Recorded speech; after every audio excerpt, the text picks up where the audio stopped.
Hello, everyone. My name is Dr. Elisha Rosenzweig. I am a doctor of computer science, and welcome to Perspectives with Elisha, my podcast. In this episode, I was fortunate enough to grab Brianna Wu, whom you may know, for a talk about progressivism, Israel, and many topics at the intersection of these two. This conversation took place at the early days of September, about 2.5 weeks ago, which is an important piece of information considering how fast things change around here in Israel. Anyway, before we continue to our discussion, a few short comments are in order. First of all, this episode was two firsts for me. It was the first episode I conducted in English, and also it was my first video interview. Usually, my podcast is audio only. As such, you might notice that there are a few rough edges in the final product, specifically with the lighting on my end and the positioning of the video, so my apologies, and I hope to do better next time. Second of all, there are two mistakes that I made in the discussion, which I'd like to correct here. First of all, at some point in the discussion, I specified that Israel had 8 million citizens, whereas it's closer to 10. So 10 million is a better approximation for how many citizens Israel has nowadays. And also, I attributed a certain article to Bret Stephens, which was in fact written by Matt Friedman. I believe those are the only two glaring errors I made, and of course, if you find any others, feel free to reach out and let me know. So, I hope you enjoy the episode, and of course, feel free to reach out for comments, for questions, and I'll try to respond. And with that, let's move on to the episode.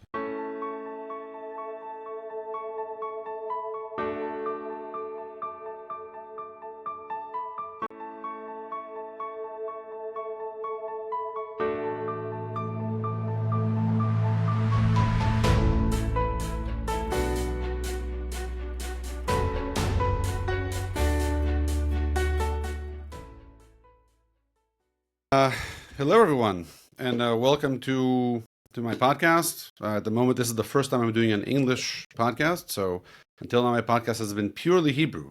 So this is really like a new moment. And the reason I'm mentioning that is because I haven't actually decided what this podcast will be called yet. So you'll find out in the final version when I put out with like a nice opening screen and everything. Anyway, we are here to talk with Brianna Wu. And there she is. And she's the executive director of Rebellion PAC and a former candidate to the U.S. House of Representatives in Massachusetts, right? I'm getting that correctly? That's it. Glorious District 8. Okay, cool. And we'll get right down to the discussion in a moment. But since many of you may not know who I am, so I figure I should give like a short introduction. So very briefly, my name is Dr. Elisha Rosenzweig. I was born in Israel to American parents, and I've lived in Israel most of my life. I had a 4-year stint in UMass Amherst, where I did my PhD in computer science between 2007 and 2011. Married, 4 kids, 1 dog, and I'm an Orthodox Jew. Okay, so you'll see this yarmulke peeping over here every so often. And about a year ago, after October 7th, I started my podcast, in which I try to analyze deep topics surrounding us from multiple angles. And until today, as I mentioned, the podcast has been totally in Hebrew, and now we're debuting the English version. So, Brianna, thank you for being the first one to dip your feet in those waters. Welcome. Thank you for inviting me. You could have held it in Hebrew, but I don't know how good a conversation it would have been on my with all part. the AI out there today, you never know what you can do. Yeah, so anyway, here we are, and I'll give a little bit of background about what we're doing here. So as I mentioned, I started this podcast right after October 7th, and I had, for the past decade or so, been watching from Israel a lot of what was going on in the university campuses and the progressive movement in general, not from a Jewish standpoint, just from a cultural interest standpoint. I stumbled across a video in 2014 about safe spaces, didn't know what it was, started going down the rabbit hole, and then, found myself with this huge treasure trove of information about progressivism and having nothing to do with it because my wife got sick of me talking about it. And I was starting to think about doing a podcast, and that's when October 7th hit. And I remember that like people in Israel were really shocked. People in Israel, especially on the left, were shocked to see the reaction of multiple factions of the progressive movement.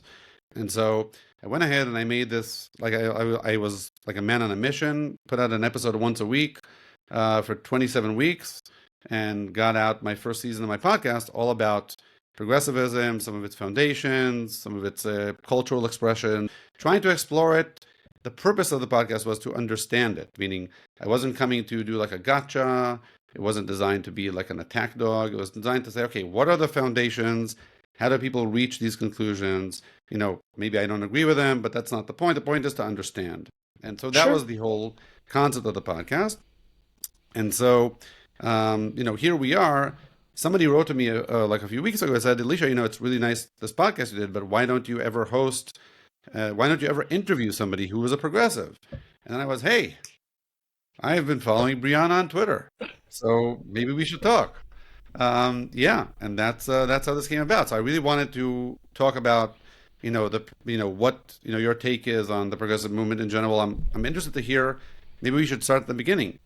When did you know that you were a progressive, and how did that Well, happen? I think for anyone that grows up, queer, kind of more leftist politics, obviously, have their allure, right?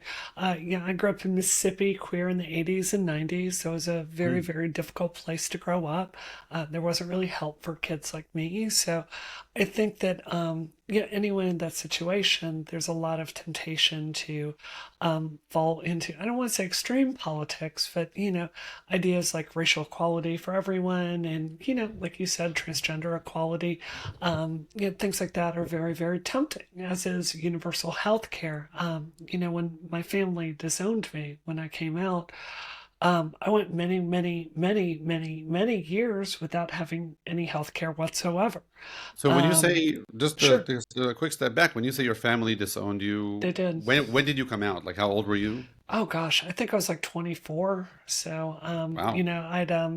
I'd actually gone to rehab. My life was just a mess being in the closet, and yeah, I was doing every drug I could get my hands on, trying to, you know, basically pretend to be something I wasn't. And I got my life together, and came out, and my parents couldn't do that, and I found out I was homeless not long after that, which was a very difficult part of my life. But the way that ties to progressivism is you can't go through that kind of extreme poverty, much less grow up in a place like Mississippi that is still, suffering from the legacy of slavery and not have things like structural solutions for racial inequality to feel like the right policy.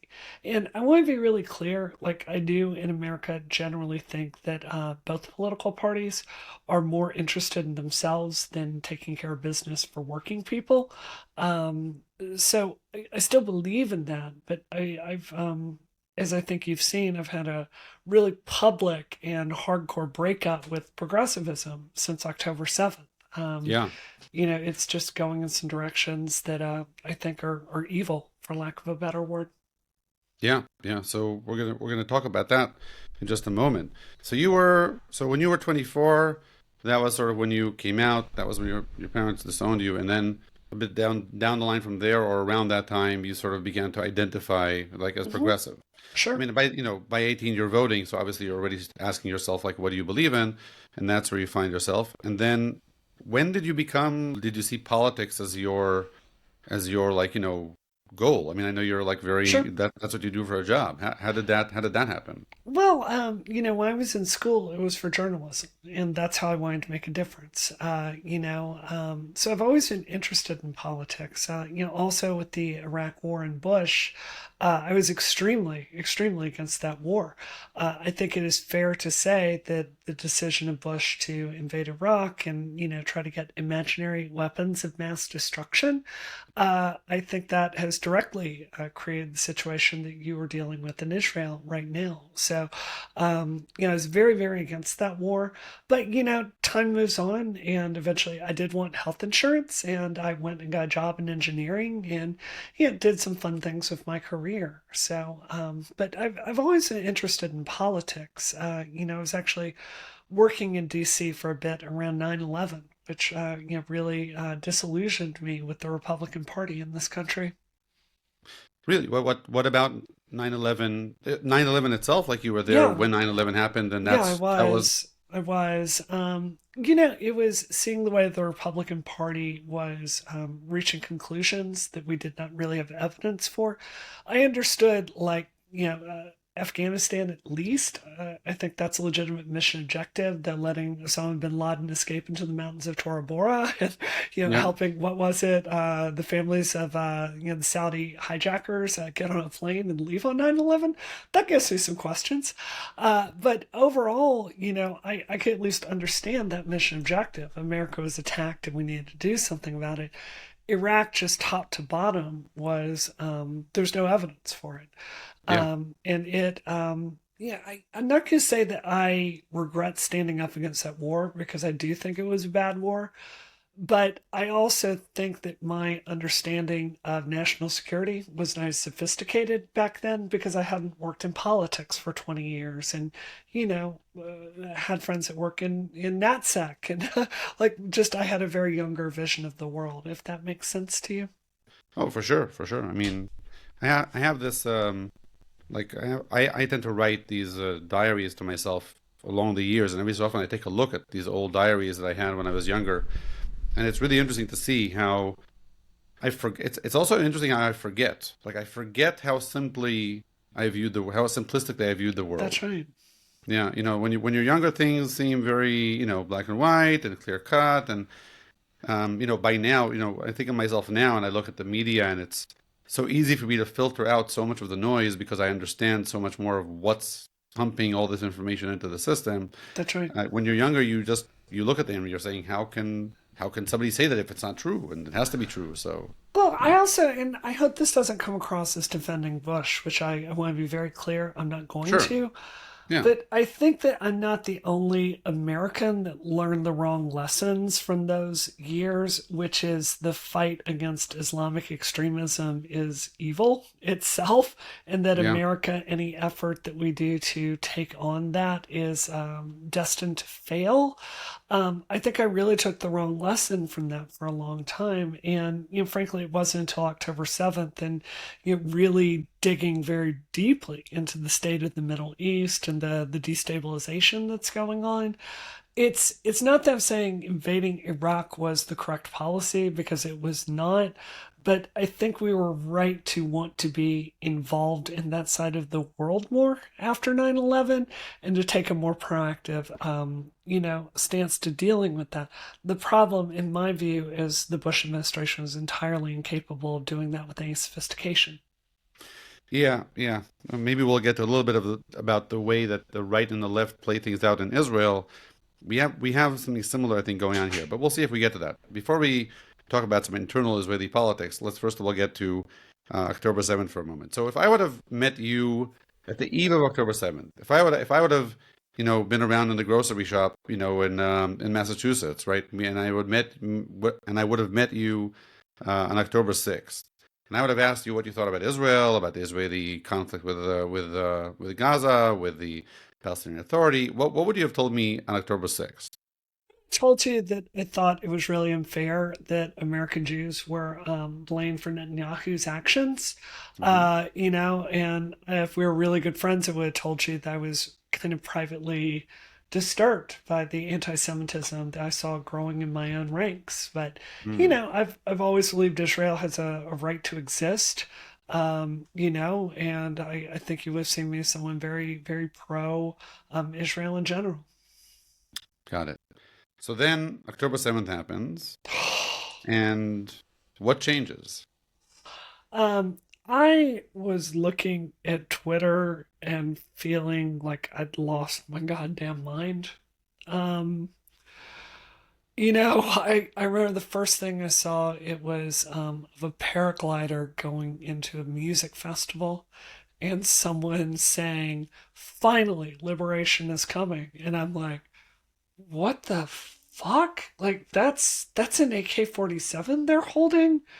Like that's a that's a terrorist. What the fuck are you talking about? And I was just scrolling and I'm watching friends, people that I thought I was on the same side of, cheer for this slaughter that's going on. And I'm sitting there, it's literally this phone right here, and I'm just scrolling, and I feel like I'm taking my crazy pills. Like, there was this one video, and I don't know what day this came out, but it says this young terrified woman, and she's in the back of a car, and her pelvic area is covered by blood, and she's being escorted around with some Islamists, and they're getting her into the front seat, and it's so apparent that she's been raped. They're kidnapping her, and I'm reading the comments. It's people I know, people I've sat down, I've had dinner with, people I've worked with on political campaigns, saying shit like, well, she wasn't raped. Like, how can you know this is just liberation? And I'm trying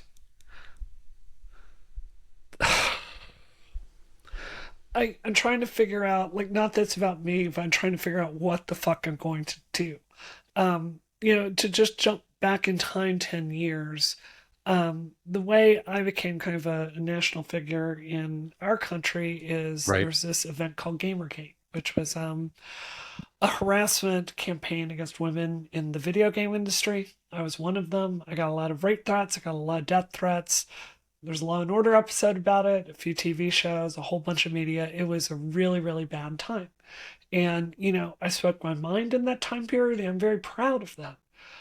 So you fast forward 10 years, and yeah, I know on some level that there's this anti-Semitic cancer that's eating apart the progressive movement that I've just looked the other way on. And it's at a point where I can't look the other way.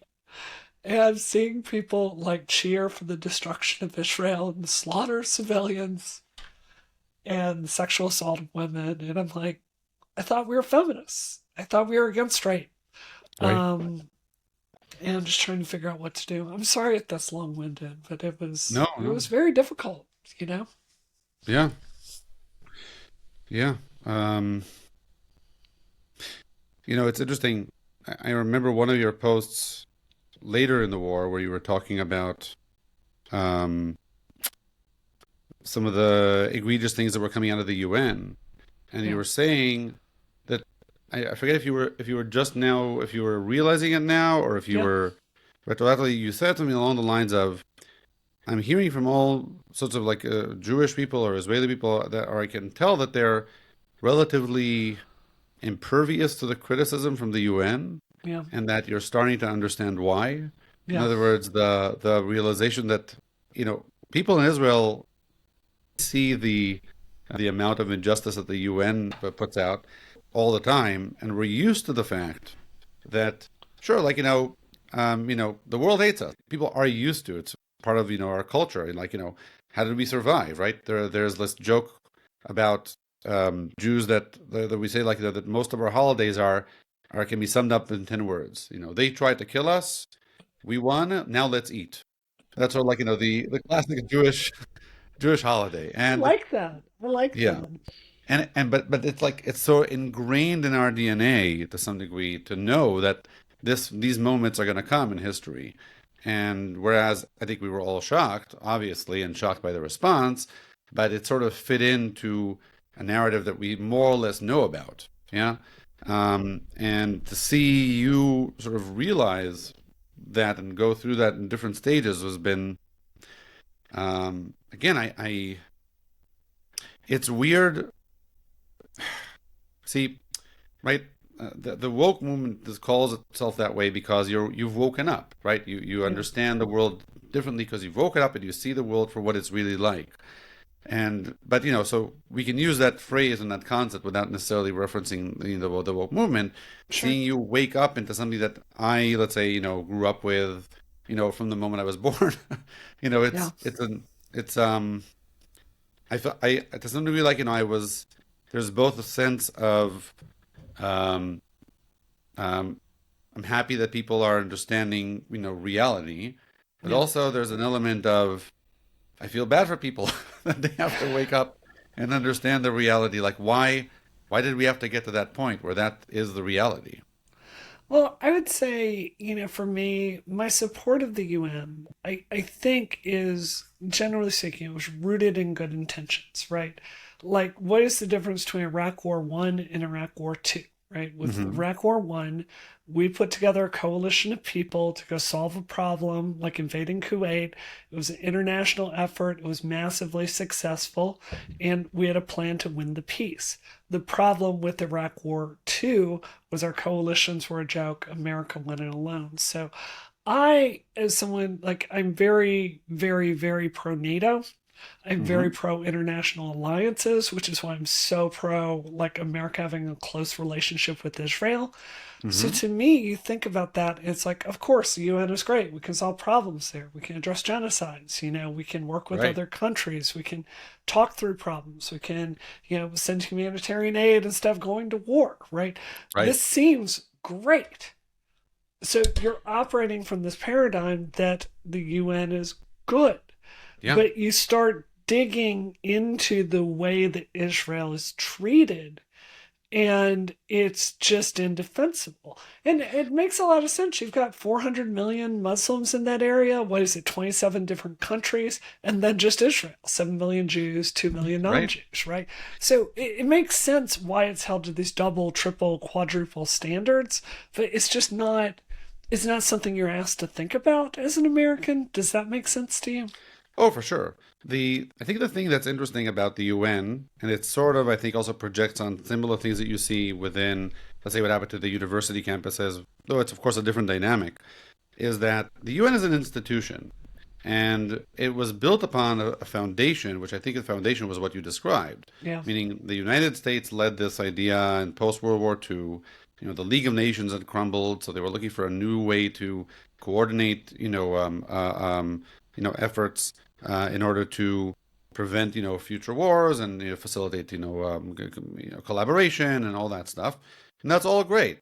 And the problem is that when you have an institution, so institutions have, they become codified in certain rules, and then if you know how to leverage the rules, Sure. right, you can start, polluting the original ideal if you treat the rules just as a mechanic, right? If it's not, rules are like you're trying to square the circle. You're trying to, to find a way to capture an idea within rules. I mean, you could see that a lot, let's say, with, also within the progressive movement, with a lot of the, attempts at, let's say, at preventing trigger warnings and microaggressions. Microaggressions is a very it's a very clear case of that. Microaggressions are a case where you're trying to create this more sterile kind of conversation environment. Everybody should feel comfortable.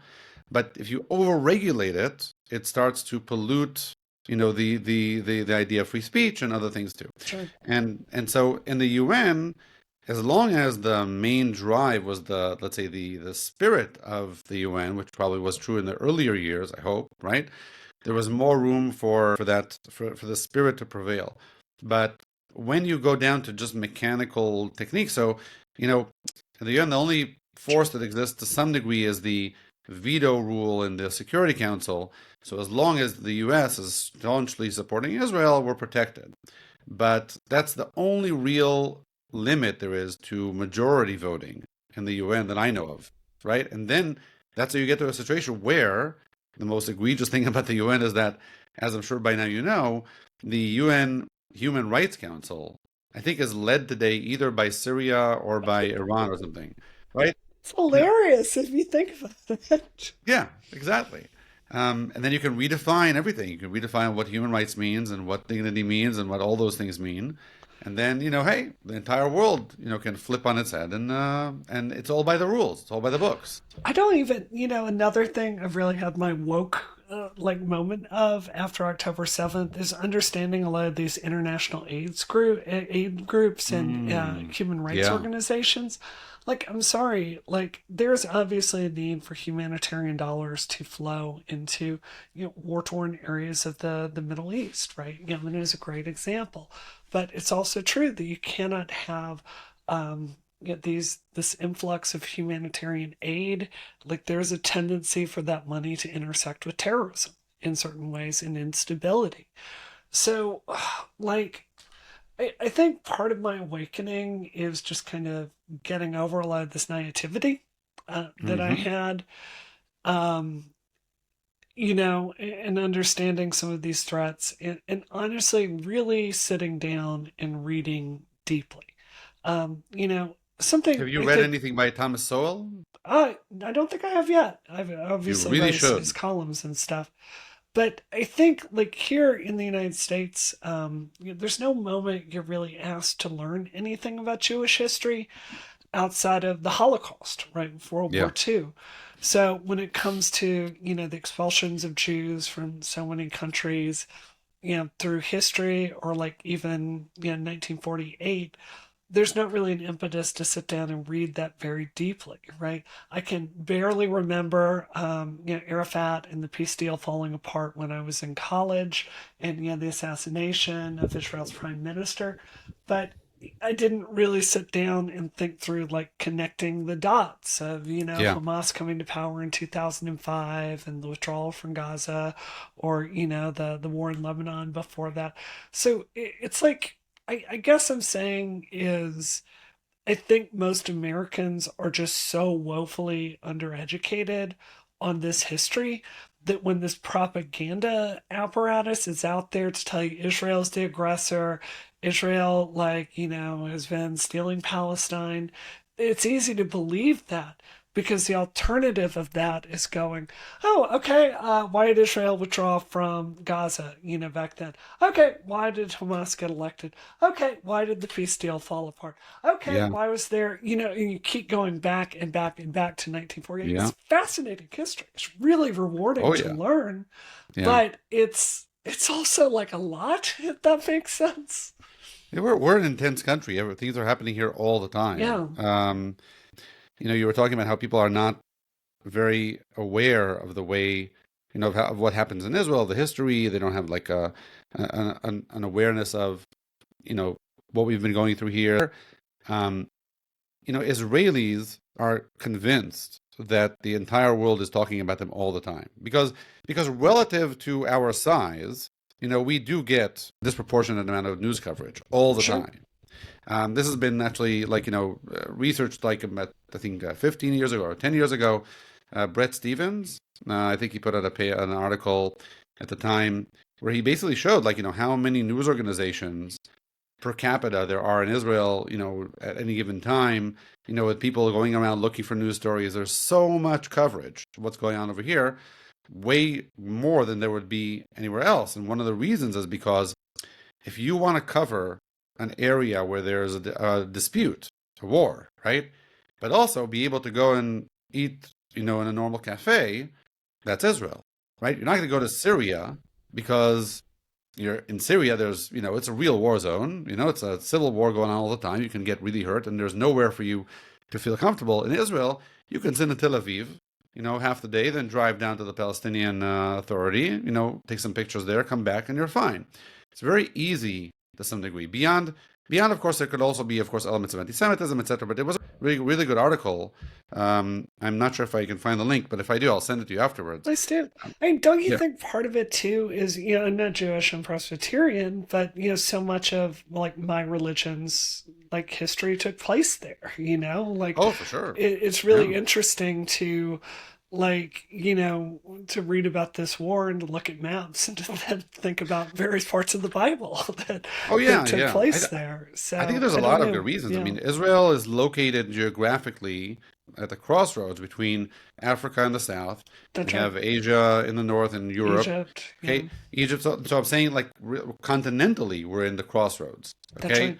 and so that means that there's a lot of geopolitics that has happened here over the ages, and a lot of different people see themselves as having a stake in what goes on here. And Yeah, even if you put aside religious reasons, like if you believe that that there's if you believe that it's not a coincidence that God's chosen people, let's say as a religious Jew, right, would also be the ones facing the most difficult trials. Even if you put that aside, just because of the history, like you said, Christians were here, Muslims were here, Jews were here, and geopolitically it's an important spot. You think about like when oil was the big rage. So one of the ways that Israel was called by Americans was like the least expensive aircraft carrier. right? You can land as many airplanes as you want here if America needs to launch an attack somewhere, right? So it's free. We're just here if you want us. So there's a lot of reasons why Israel plays into a lot of this stuff. Sure. Um, so anyway, so it is really difficult sometimes when you are trying to, one of the things about living in Israel is that you're living very close to, let's call it, reality. Meaning we can't afford to make big mistakes. When we make big mistakes, October 7th happens. Yeah. Okay, in other words, we have very little geographic room to maneuver. It's a small country. We don't have a lot of, like strategic depth physically. Like, there's nowhere, in America, if somebody conquered, New York, you'd have where to go, right? In Israel, there's very little room to That's right. maneuver. That's right. And also, people around us really want to kill us all the That's right. time.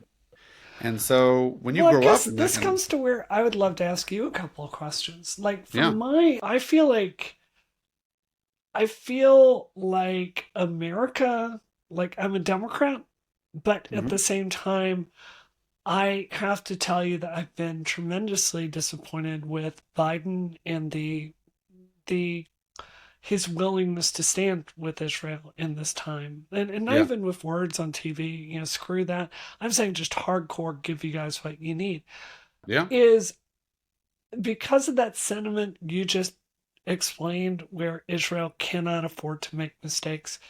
Do you feel like you can still count on my country to be a partner for you? Because if you don't, that's a really big political problem that we need to deal with. Yeah. So obviously, there's about 8 million citizens in Israel, so I'm not going to be able to speak for everyone.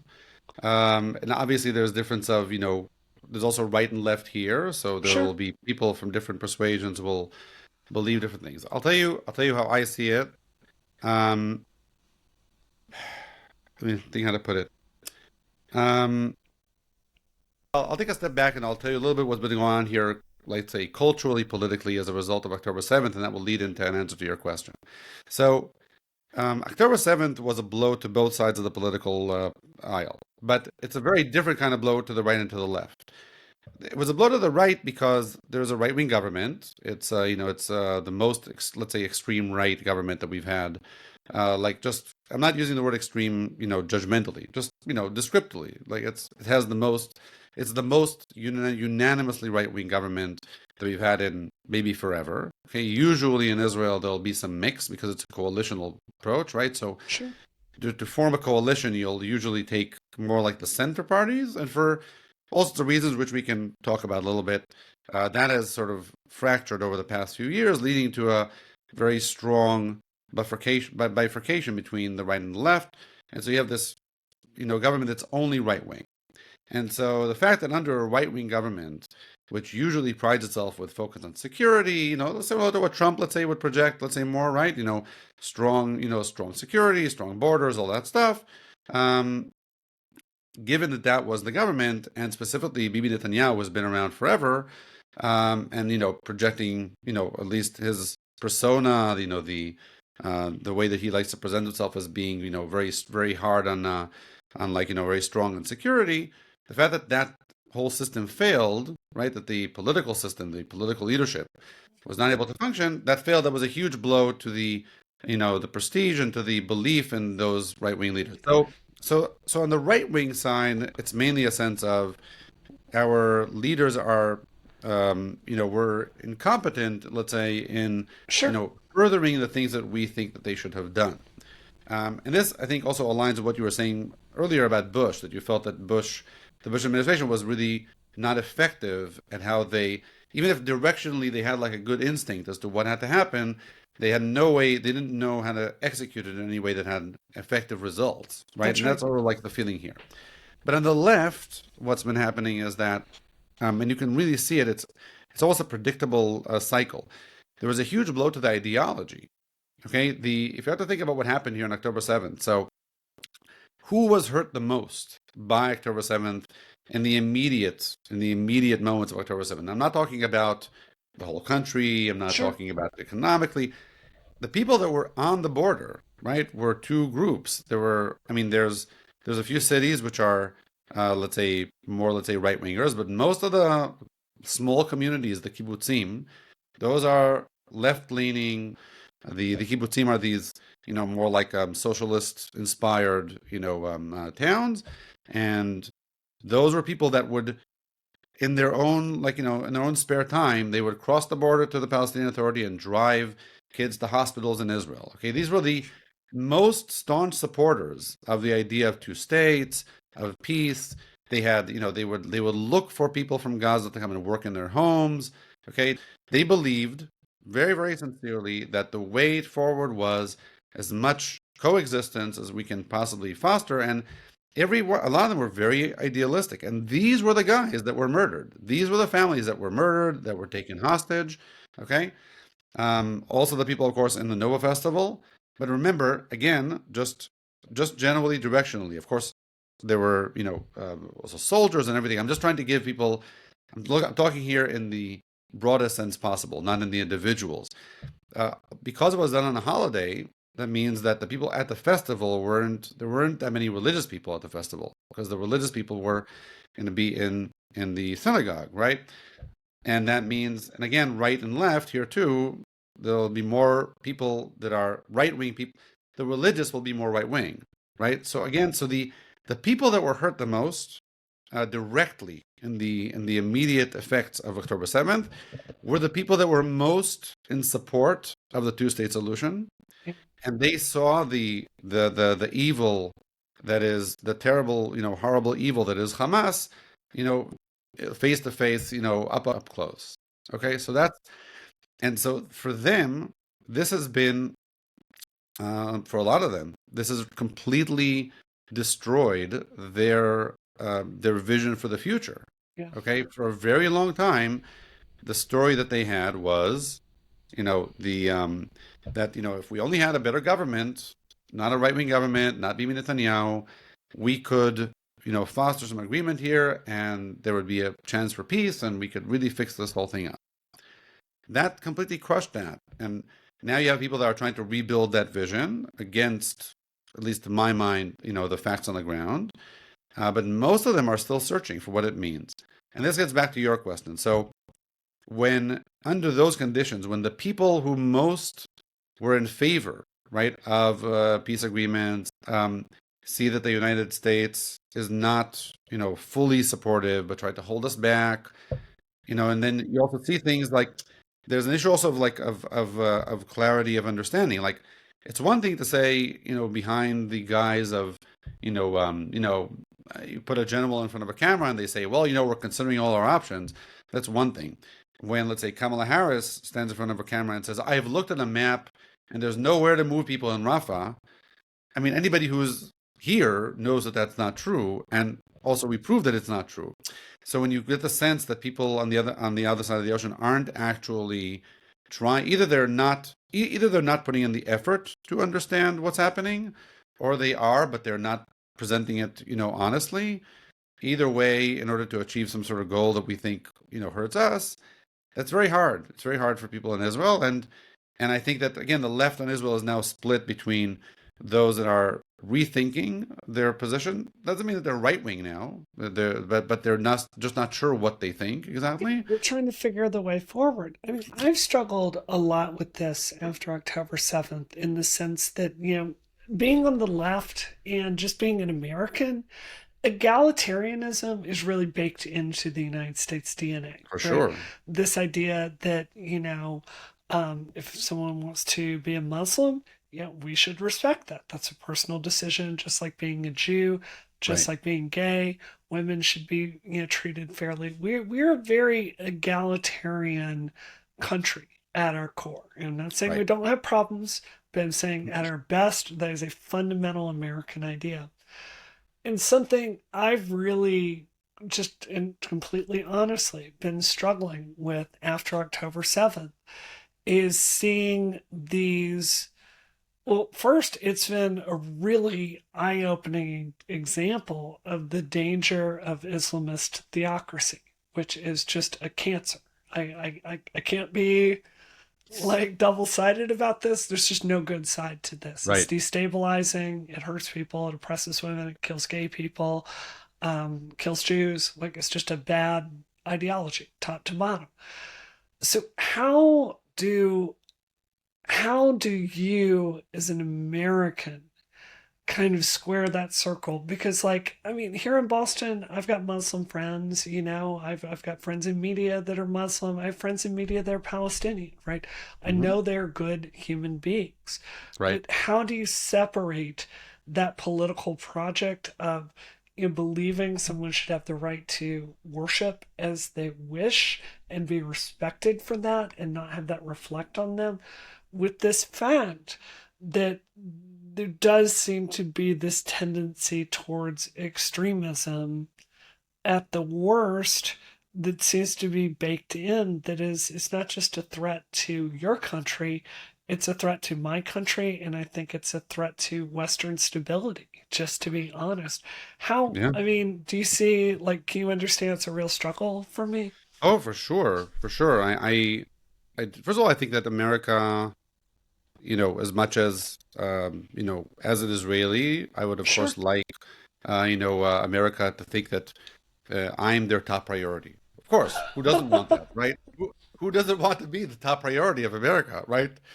But I don't expect that. America has to do what's good for America. That's obviously what America should ask themselves and think about it. What I do believe is, uh, my sense is that we're in this point where I think that a little bit like what happened with the UN, America needs to sort of remember to create once again some sort of like shared foundation of morality, what's called like the Overton window, right? Like what is considered, normal and what are things that we will not accept. I could see a little bit of that battle going on now, sort of like in what you're doing and in what's happening in the Democratic Party, right? You have people that are trying to, let's say, like some of the primary, battles that were going on now in the Democratic Party. Like, so are people in the squad from the squad, are they part of the Democratic Party or not? Right? That's sort of part of the decision that's happening inside, right?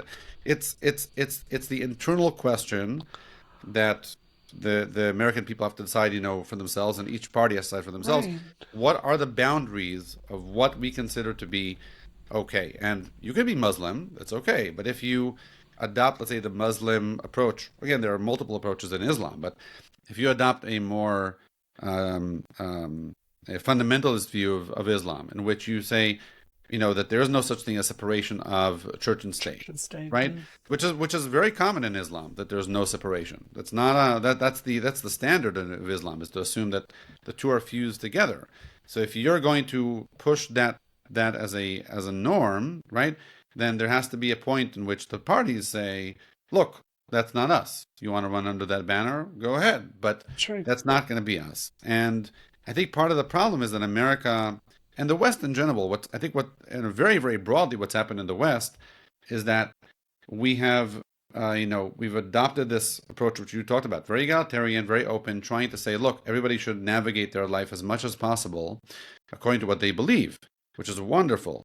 The only problem is that doesn't mean that there aren't better ways to live and worse ways to live, and that we should, try to figure out what made the West so good, Yeah. and those things we can't destabilize. Yeah. So there's a lot of times this argument about, let's say, about religion.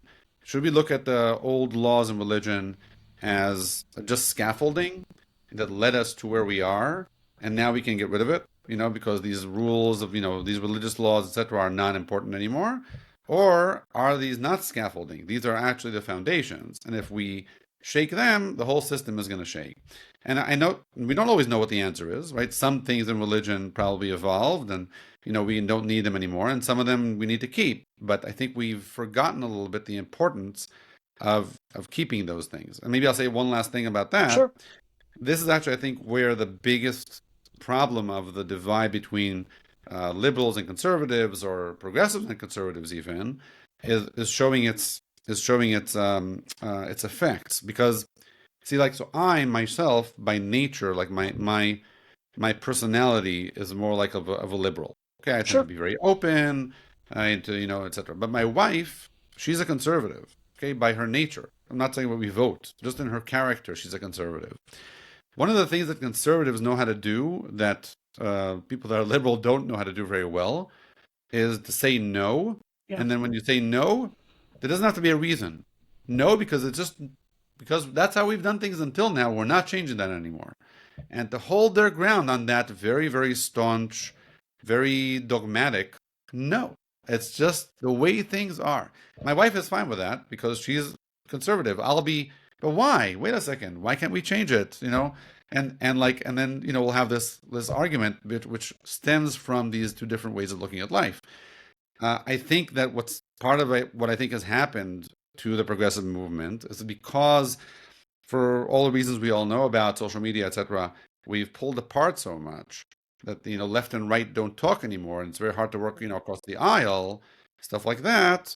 The left has lost that that thing that's ingrained in the conservative DNA of saying, look, we're not going past this point, and I can't explain to you why. I just know that we're not going past here. This is no Well, I more. think in a democracy, you should be able to explain your reasons why, but fortunately, I can't. And, for me, a hard line with radical, Islam is when our campuses are being disrupted and kids can't go to school because they're taking over buildings.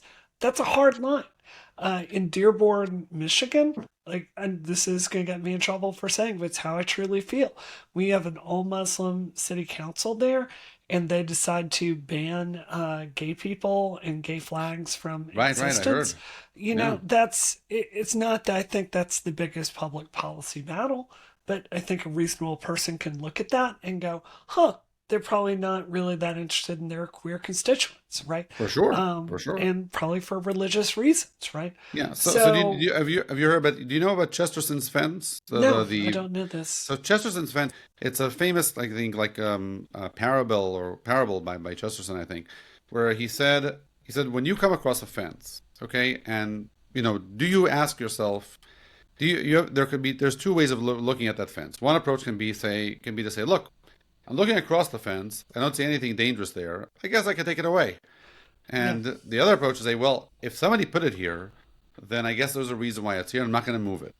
There we go. That's the difference. One of the intuitional differences between conservatives and liberals. So this is just to clarify what I said before. Yeah. I think you have to be able to explain, as much as you can, your position. But I think that the question is when there are things in our culture that are in place, rules, regulations, norms, the difference between the intuition of the liberal and the intuition of the conservative is the liberal is saying, look, when this fence is stopping us from improving the lives of all sorts of people, right? Let's say, think about, LGBT rights, right? So, there were all these norms limiting LGBT people, like, or communities, and by shifting the norms, we're going to be in a better place. We'll be in a more equitable place. People will have more rights, be able to achieve more.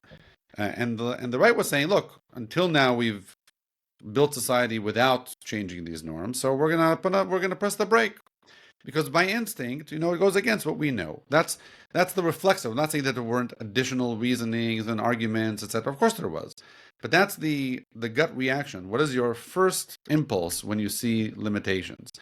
And that's fair, but societies have to be able to evolve and change. I mean, I think a big problem with theocratic Islam is it's stuck in the 6th century, and it will not 100%. Move on. No, I agree with you. That's I just to clarify the ending of what I'm trying to say. Yeah, that's why I believe that that's why we need liberals and conservatives to talk. Sure, because you need to have that dynamic where the liberals are saying, wait a second, guys, look at the pain we're causing people in the current system. If we change A, B, C, D, things could be better. And the conservatives will say, yeah, but what if you ruin something that works? And then those two discussions, that's the discussion we have to have. And when the communities pull apart, then you suddenly end up, this is what I'm saying, is that when a progressive hears a Muslim saying, but I want to do the things the way I know, there's very little holding the progressive in place and saying, maybe you should say no, because their instinct is to say yes, to say, of course, I want to be open to all experiences. Well, so I think this gets into the purity spiral, which I think is one of the core problems with progressive ideology. So for me, like, look at my example. I got into progressive healthcare, progressive policy because I cared a lot about healthcare policy, and I wanted, I cared about equal rights, right? Yeah. Good impulses, right? Yeah. But then you keep moving along the storyline for progressives, and you brought up trigger warnings. Yeah, I remember when these first start to get really hot and common in 2016. Yeah. And I'm looking at that and I'm thinking, like, hold on a second. Like, I've been to rehab, I've done a lot of therapy, I've gotten over trauma. I am 100% certain it is not healthy for you to avoid things that are psychologically triggering you if you have a case of PTSD. You can't give that all the power. You need to work with a therapist. You can't hide from the world and expect the world to cater to your state of mind. This is Right. just, I have empathy for what you're talking about, but it's just nuts. Yeah. And there was a culture with that where if you said, I'm not so sure about this trigger warning stuff, you're kicked out. And then it just keeps getting crazier and crazier and crazier. So, Right. like the trans debate, it used to be that some very small portion of people grew up, identified in a different gender,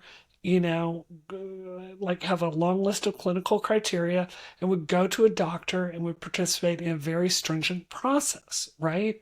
And they Hmm. would try to integrate. That's good. But it goes to today where you've got children that are thinking they could be non-binary and they're literally like thinking they need to go on testosterone, and their Right. school district is like facilitating gender changes, Without telling their and not parents. necessarily without the parents Yeah. being involved Yeah. with this. So it's Yeah. like this purity spiral where you start from good intentions, and Yep. progressivism doesn't have any mechanism to put the brakes on.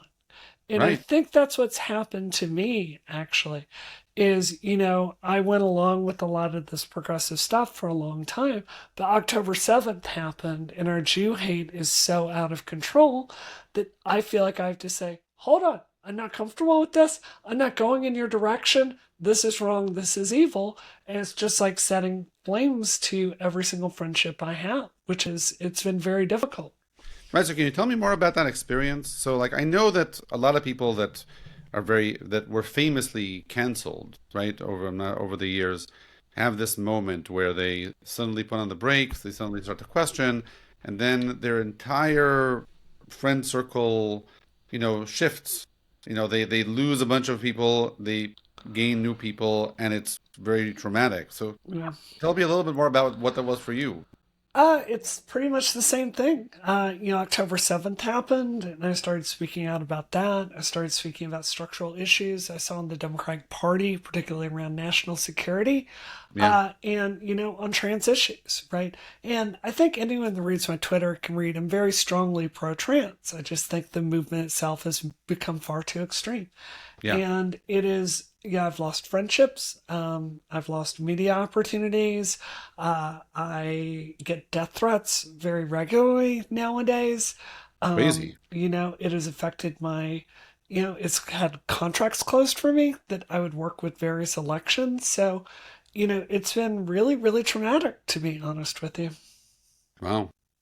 When you're talking about losing friendships, these are people that you knew Yeah. in person, Yeah, like, people I'm really good friends with and I've worked with on various initiatives. It's just been like setting fire to every bit of that. And it's painful. I don't have another way to say it. for sure, for sure. And on the opposite side, have you been finding more people joining, Sure. and following you and then supporting you, etc.? Has that happened as well? Oh yeah, I've definitely had that. I think the number of Jewish friends that I have has probably increased by a factor of 10, which I've really appreciated. But not just that, touching base with Republicans that, Mm, I'm not going to vote the same way in the election, but there's some good stuff that we agree on and we can work with. So I definitely appreciate that. yeah. It's just, sometimes it gives me pause when they have ideas that are so contrary to things that are very important to me. So I guess I'd be honest and say I'm still trying to figure it all out. Yeah, no, it's one of the things about America is that because it's so locked into the two-party system, whatever you vote for, you're voting for, a very gross approximation of what you really believe, right? You only have two choices, really. I mean, you can mix and match a bit, right? Because you can vote for the presidency and for the Senate and for the Congress. You can do a little bit of mixing, but it's still relatively rough as far as like level of precision you can have for your opinion I when agree. you're voting. Yeah, yeah. The um, so really, when you look at I mean, you're much closer to the Democratic Party than I am, or most people are. You look at the convention, you look at the protests outside the convention. I'm trying to gauge, is the Democratic Party being taken over? There are two extreme narratives. Okay, one option is that it's being taken over by extreme anti-Zionist, and the opposite approach is no. On the contrary, they're putting on the brakes. There's more voices like fighting back, and actually after the next election you'll see that things are more stable, etc. Where does it really stand? So I do think there's an anti-Semitic cancer in the Democratic Party that we need to aggressively cut out, and I'm not interested in excusing that. I think it's generally on the more progressive side, and it's with some of the frankly, some of the Muslim people that joined our party after 9/11. And I do think we need to aggressively do stuff about that. But as far as them having power, I'm not the only person that noticed that their attempt to turn, the DNC a few weeks ago into a repeat of the Chicago Right. riots, completely failed. So I think the thing that is going to really determine whether this kind of anti-Semitic cancer has staying power in our party is going to be if Kamala Harris ends up winning. Free Palestine ends up sabotaging this entire movement. Hmm. I think the Democratic Party will take all the wrong lessons from that. I think they will Really? conclude we need to pull further away from Israel and we need to satiate these people. I think if she wins, she's going to take the opposite lesson that you actually can tell these people to go F themselves and, get to the business of running the country. So I hope it's that, but I will tell you, I get hundreds of messages from Democratic operatives, like thankful for me speaking up. Mm-hmm. They may not be as forward facing as I am, but they see these forces tearing the party apart. Wow, that what you just now said was very interesting because there's also a lot of talk about how the fact that the Democratic Party wasn't, let's say, more uh, supportive of Israel in a clear way, that's causing like a shaky Jewish vote, Yeah, right? So it's right. interesting that you're saying that you think that if they lose, that if the Democratic Party loses, that will actually teach them the lesson that they need to disengage from Israel even further. As best as I can tell, there is almost no serious effort in the Democratic Party to rebuild our relationship with Jews, Wow. which is insane to me. I don't know why we don't see this gaping wound. I don't see why we don't understand that we're undermining some of our closest friends and our Mm-hmm. biggest donors and our most loyal canvassers and phone bankers, but we don't, and it gives me a lot of pause. So I don't know what else to say other than I've been screaming this from the rooftops for months now. So Yeah.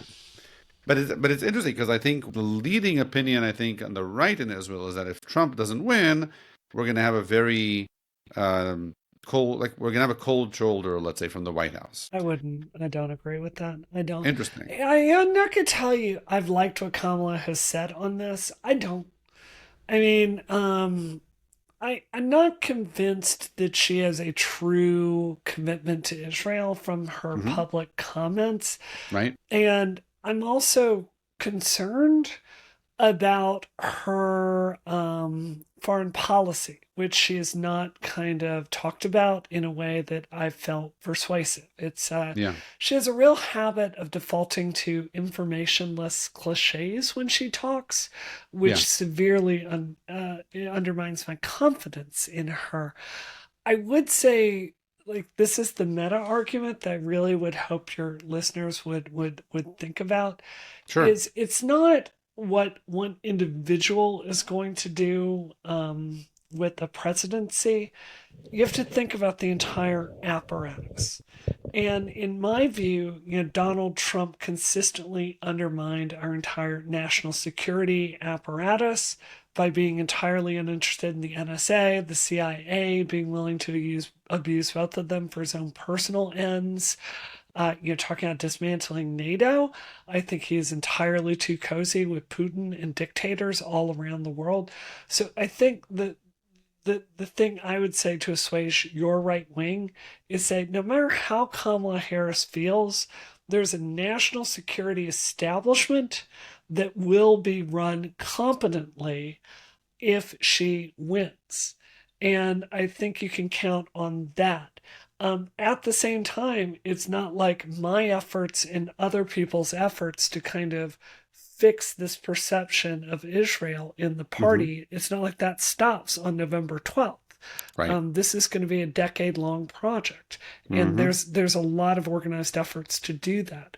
So I think when you look at the totality of it, and especially at AIPAC's wins over Cori Bush and Jamal Bowman, kicking out two, I'm sorry, just blatant anti-Semites out of the Yeah. party, I think like a lot of Democrats are feeling like the band hammer's out for them if they keep this stuff up. So I think that's good. Yeah. Yeah. Well, that's definitely very encouraging, and it's part of one of the it was sort of one of the reasons why I wanted us to talk, because I think that it's very easy to look at other countries just like America looks at us. We look at America, and we see everything in a much lower resolution. Sure. So it's much easier for us to sort of paint things very, very in very stark colors. So why do you think that it didn't succeed? That the efforts to turn the DNC into a repeat of what happened in 1968, why didn't it succeed? Was it just because I know that there was like huge security laid out around the Yep. city, trying to like really control who could get into the DNC and not? Was it just that, or is it that the I guess what I'm trying to figure out is, we see all these marches and we see what's happening on campuses, but is it really a paper tiger? Like the degree to which these more extreme factions are active in the Democratic Party and can have effect on them, is it really smaller than what it appears? Let's say, Yeah. or- yeah. So I'd be happy to hear more about that. I think it's paper tiger, and I think it's smaller than it appears. There are people there. I think it's true that with younger people, they are more sympathetic to Palestinians. But you have to understand it's a puddle deep feeling, right? Right. And if we put efforts out there on TikTok and played the same game that the enemies of Israel did with the, Yeah. because they're Yeah. out there trying to propagandize young people and turn them against Uh-huh. both our countries, I think they're reachable. I think the reality is, go to a protest on my campus. It's the cool thing to do. Sure, I'll do that. Fly to Chicago and potentially get arrested for trying to create a riot. That's a different standard. And when it comes down to it, the Hamas apologists could not get bodies to fill a rally. It was very low protest numbers. So I think we really need to be aware of the efforts out there to inculcate people and to make them believe there's a bigger sentiment towards this than really exists. Yeah. And I guess one last question. Do you have any specific takes on what's going to happen in the college campuses over the next month or two or three? I mean, studies are starting. Colleges have this time between semesters to get ready Yeah. and to, adjust their policies. Do you think that what we're going to see now, we're getting into the next phase of the election? This is going to basically go all the way till the election this semester. So, are we going to see like intensifying stuff on the campus, on the college campus side, or do you think on the contrary, the universities have sort of like figured it out? They're gonna know how to tamp things down. The congressional hearings are going to be a little bit, a warning sign to them, and things will be more under control. Well, I think that so many university presidents getting kicked out for just openly allowing anti Semitism and responding to this stuff badly, that's really good. And I'm Hmm. really happy that happened. power respects threats to its power, and I think a lot of people understand there's going to be accountability if you look the other way at this Yeah. this horror stuff happening. I think on college campuses, what I can tell you as a Democratic operative is the polls that I see. Yeah. Young women are so focused on lack of access to abortion and bodily autonomy Right. that they're just, I'm sorry, Palestine, I can show you the polls. It's just not even a rounding error about what they care about. It's abortion, Huh. and not even Interesting. democracy matters as much as abortion, which is crazy. Wow. So, yeah, and I think the young men on campus, generally speaking, they're more on the side of Trump. So it's more of a gender war. So I think what I would predict we'll see in the next 2 months would be more of a straight left versus right presidential election rather than some more of these toxic anti-Israel politics. So I'm Interesting. very encouraged by that. Yeah. I mean, I guess one thing that, from my experience, is that it all depends on how intense things are going to be in Israel. What we see in Israel is that when there's a intense event in Israel, that's going to force things to erupt across the globe. Sure. Um, One last question, and then we can, wrap up. Similar question to the kind of vibes going on within the Democratic Party and the progressive movement in general. One of the things that I think began happening recently that I saw on Twitter, probably like copying over from TikTok, is this disillusionment of some people from the black community with a Palestinian with a call for like supporting Hamas, etc. I began seeing some of these like videos where where people from the black community were saying, "Oh, actually, you're not really for us. You're actually working against us. Maybe they're connecting it to illegal immigration. I'm not sure exactly where." Do you also see that? Is that really a thing, or is it Yep. just on the fringe and people are blowing it up? No, no, no. Something I think actually Jewish people and LGBT people could take a note from the black community is look, they will work with other groups if they're marginalized, they're generally on their side. But when it comes to going after stuff they care about, they do not F around on this, okay? Hmm. So if they have an opportunity to get a president into office that understands like structural racism in this country, is interested in like addressing the historic issues with home ownership for the black community, they are not going to F around on Palestine. And I can Yeah, show you polls that prove this is true. very So, interesting. I've thought about this a lot. Like, I think it's okay for people to look after number one, right? And to say, if your group is against us, my support of you does not extend when you're Yeah, asking me to slit my own throat. So, right, right. yeah, I think that's a lesson many of us could learn. Yeah, I think that Jews are not as good at that, but I think Yeah, October 7th pushed them, a lot of them, to the edge where it was like obvious that they had to make that stand. sure. Um, If we've got a few yeah. minutes, I guess, can I ask you a few questions? Oh, sure, sure. I was just trying to respect your time No, no, limitations, but no. I would love to. We can stay So another hour and a half here just talking to me. That's I would fine. love to know. You see my Twitter from like a drastically more informed perspective than I do, right? And I've been very open about having been undereducated on these issues before October 7th. And I guess I would ask, like, am I doing a good job trying to Hmm. like educate people on these issues or point them in the right directions? Do I have some blind spot from your point of view with my analysis and how I kind of talk about these issues?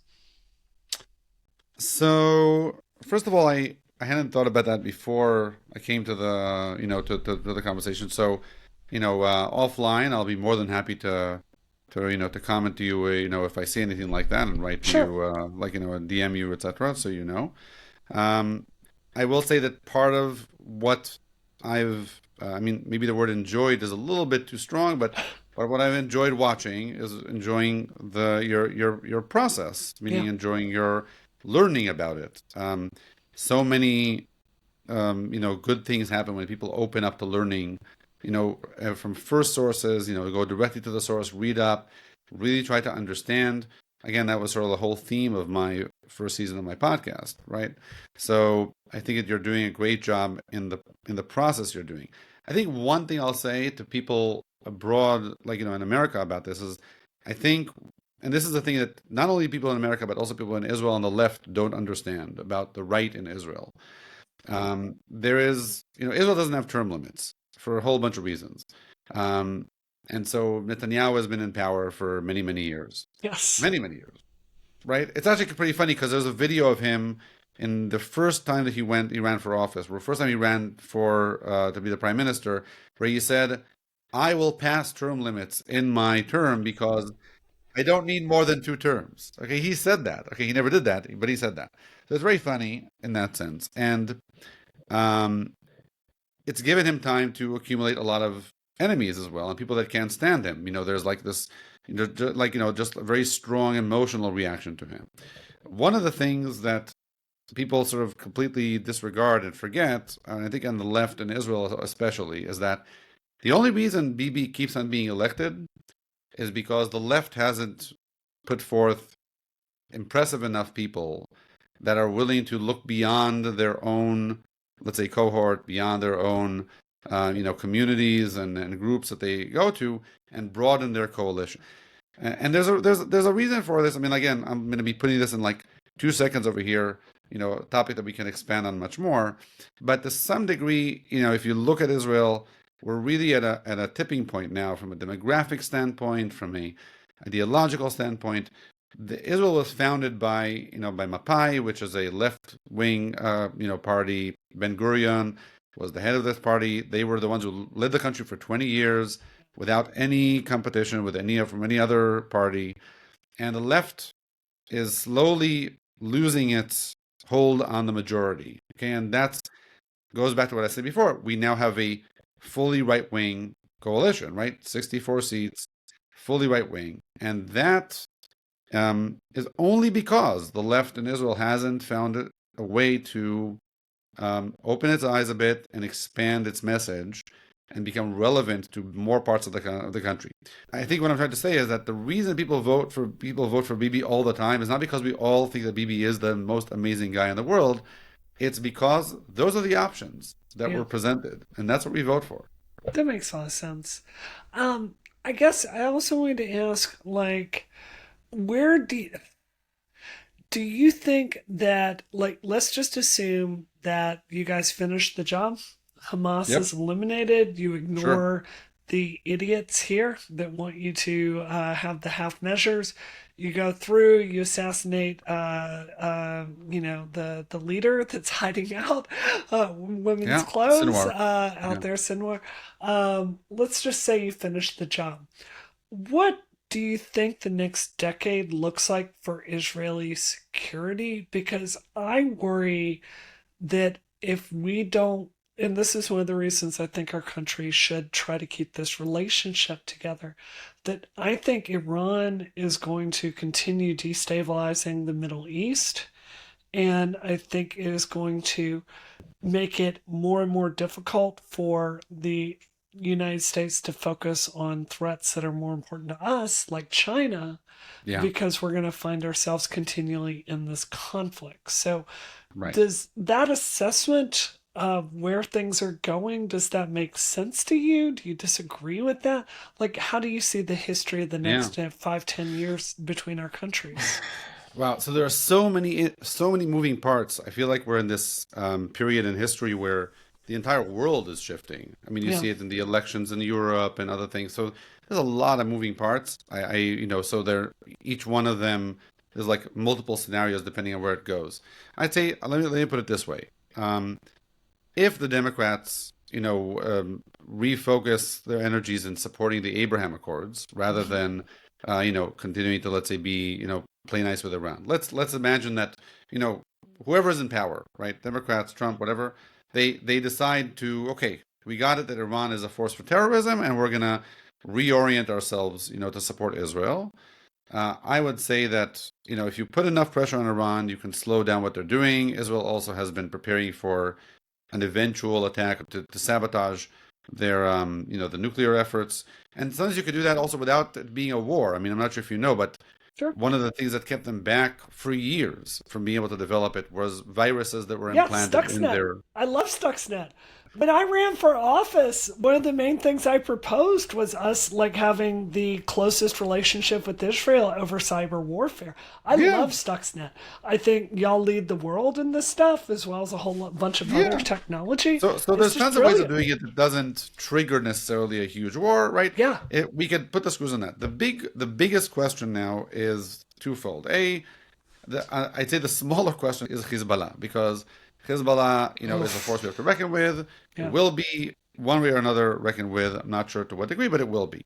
The bigger question, the real big question, and this is why Israel is so many times the one that's like at the tip of the questions that the West has to face. Okay, is let's say we destroy Hamas. We have to create a better situation in the Gaza Strip. There are 1 million, 2 million people there that need to live. Right? We're not. No, we're not gonna deport them to to 1 million people to some other. I don't know. Sure. That's not the plan. So there are only two options that I can see that lead to something peaceful. One option is that a not a some other Arab state, let's say the Emirates or whatever, help govern them, so that we have some sort of a buffer that's not Israeli, and slowly helps them, denazify them over time, right? Education system, etc. Or if we can't arrange for that, and it's hard to do that, right? Then Israel is going to be in Gaza for a while. Now, whether or not we're in Gaza just militarily, that has its own disadvantages, or with settlements, that has its own disadvantages, right? Even if it's just for security reasons, there's security reasons to have settlements in places. Um, there's the question is going to be how long will it take for the world to forget what we've learned in October 7th? Because Yeah. from our experience in Israel, the world forgets very, very fast. Okay. And then if the world will not forget and realize that certain things are worse than us being in charge of, let's say, militarily in charge of that area, um, then we'll be okay. We can grow. The West will work together, and we'll see this as a lesser of all evils, and we can help distribute the humanitarian aid and help build things, as long as we're in control. And until we build a better community, a better a denazified, version of the Gaza Strip. If That is a that's not the case, non-trivial ask, I have to say. Like, I know. If that's woo. not the case, we're talking about, it doesn't come across well in the media. It's going to be bad. There's going to be bad pictures all the time, and videos of things that are not good. It's the problem is, how do you live with the lesser of two evils, right? You know, That's really what we're dealing with. And if the West can remember that, then we'll be okay. And if not, it's going to be tough. It's going to be tough because we're always going to try and tread this weird little middle line, and it's going to cost us more pain than it would have if we would be more single-minded and like our what we believe in. I think that's well said. Yeah. Brianna, this was amazing. Thank you so much for this conversation. Of course, I'm very humbled that you asked me, and thanks for the opportunity to chat. It's like a lot of Americans, I think I get so focused on American politics. It's always good to check in with other countries, I think. Yeah, yeah, and yeah, we'll be in touch after this, and we'll see how the viewers react, and from there we'll Amazing, take to the next amazing. step. All right, I'm gonna go cook a lovely dinner. Thank you for having me. We'll talk soon. Bye. Thank you so much.